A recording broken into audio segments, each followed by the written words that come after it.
नमस्कार।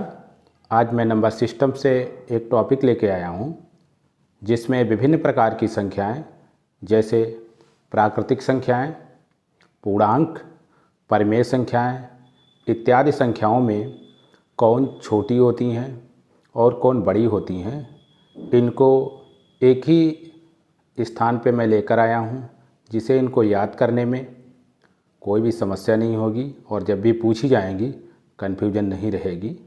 तो आइए देखते हैं और समझते हैं इनको। तो सबसे पहले हम बात करते हैं प्राकृतिक संख्याओं की अर्थात नेचुरल नंबर की। तो ये सबसे छोटी संख्या 1 होती है और सबसे बड़ी प्राकृतिक संख्या कोई नहीं होती क्योंकि इनका प्रसार अनंत होता है। जैसे ही हम किसी संख्या में 1 जोड़ेंगे पहली वाली सी दूसरी संख्या बड़ी हो जाएगी। तो इस तरह से कोई भी बड़ी प्राकृतिक संख्या हम बता नहीं पाएंगे, तो कोई नहीं होती है। अब हम बात करेंगे पूर्ण संख्या की। सबसे छोटी पूर्ण संख्या 0 होती है और सबसे बड़ी कोई नहीं, इनका भी प्रसार अनंत होता है। अब बात करते हैं पूर्णांक यानी इंटीजर्स की। इंटीजर्स चूँकि ऋणात्मक होते हैं, माइनस में संख्याएं जाती हैं, तो सबसे छोटी संख्या भी हम नहीं बता पाएंगे क्योंकि जैसे ही किसी संख्या से हम -1 कम करेंगे उससे छोटी संख्या प्राप्त होती चली जाएंगी। तो इनका भी प्रसार अनंत होता है और सबसे बड़ी संख्या भी कोई नहीं होती है क्योंकि इनका भी प्रसार अनंत। इसी प्रकार परिमेय संख्या भी कोई नहीं, सबसे छोटी और सबसे बड़ी भी कोई नहीं। अब बात करेंगे सम संख्या यानी इवन नंबर की।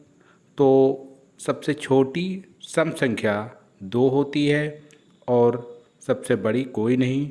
विषम संख्या ऑड नंबर आपका सबसे छोटा 1 होता है और सबसे बड़ा कोई नहीं।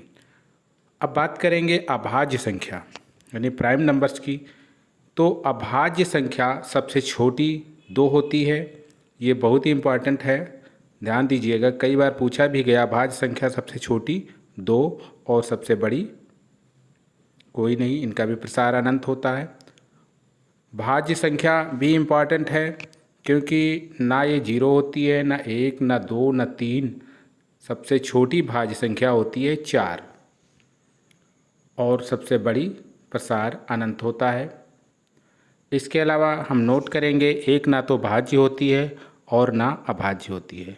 तो इस प्रकार आप देख रहे हैं कि सबसे बड़ी संख्या तो हमें ध्यान रखने की ज़रूरत नहीं है क्योंकि इनका प्रसार अनंत होता है, लेकिन जो सब छोटी संख्याएं हैं इनको ध्यान रखने की ज़रूरत है। अब हम कुछ बात करेंगे परिमेय संख्याओं पर। विशेष है कि पाई परिमेय संख्या नहीं होती है, ये अपरिमेय संख्या होती है, परंतु इसका मान 22/7 एक परिमेय संख्या होती है। इसी तरह आप अगला पॉइंट देखिएगा 1.333 लिखा हुआ है, ये रिपीट हो रहे हैं अंक। इसी तरह 459 ये पूरा एक अंकों का 3 अंकों का समूह रिपीट हो रहा है यहाँ पर। फिर लिखा है 1.45 ऊपर बार का साइन बना हुआ है। तो इस तरह की जो संख्याएं होती हैं वो सारी परिमेय संख्याएं होती हैं क्योंकि ये आवर्ती दशमलव संख्याएं होती हैं यानी रेकरिंग डेसिमल होते हैं।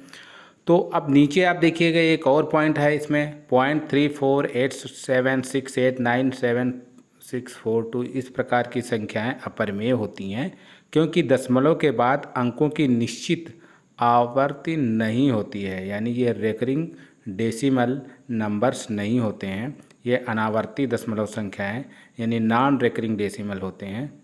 तो इस तरह ये अपरिमेय संख्याओं की श्रेणी में आती हैं। तो दोनों में अंतर आप समझ गए होंगे, इस पॉइंट में और इस पॉइंट में। तो ये आज का टॉपिक मेरा यहीं पर समाप्त होता है। तो इस प्रकार आपने देखा कि एक ही जगह पर ये सारी संख्याएं लेकर हम आए हैं जिससे इन्हें ध्यान रखने में, याद रखने में समस्या नहीं होगी और जब भी ये पूछी जाएंगी आप इनको बता लेंगे। खासकर उनके लिए तो बहुत ही ये इम्पॉर्टेंट टॉपिक है जो मैथ्स के स्टूडेंट नहीं हैं।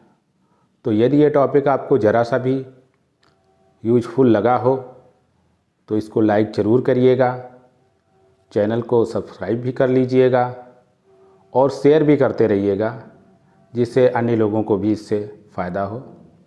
धन्यवाद।